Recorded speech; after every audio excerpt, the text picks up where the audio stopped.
guys, it's me, Joy, again.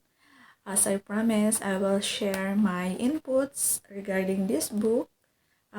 Together ng nakasulat dito and my inputs, ay alam ko na makakatulong din to sa inyo para talagang magkaroon din kayo ng power sa daily life nyo na hindi kayo mapagsamantala ng ibang tao, hindi kayo mamanipula ng tao, at mismo yung sarili nyo hindi nyo maipahamak dahil sa mga maling salita, gawa. Kasi dito po sa aklat na to, tuturuan tayo kung kailan natin sasabihin yung mga salita na gusto natin sabihin, yung mga aksyon na gusto natin gawin, and isa pa, kung kailan tayo magdidesisyon at yung mga estratehiya sa larangan ng trabaho, pakikipagrelasyon, ang professional na buhay. Dito, makakakuha tayo ng guide.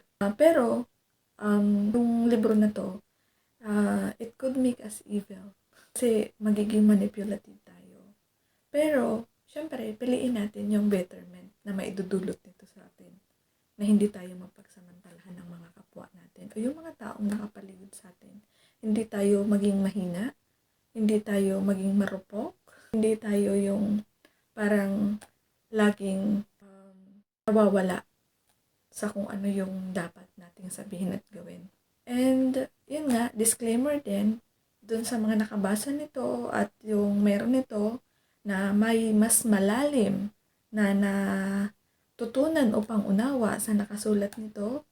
As I've said, ang isi-share ko lang naman is a simplest way, simplest words, lesson, yung ideas, thoughts na nakuha ko dito, yun lang yung isi-share ko. So, don't bash me kasi it's my own understanding yung sasabihin ko.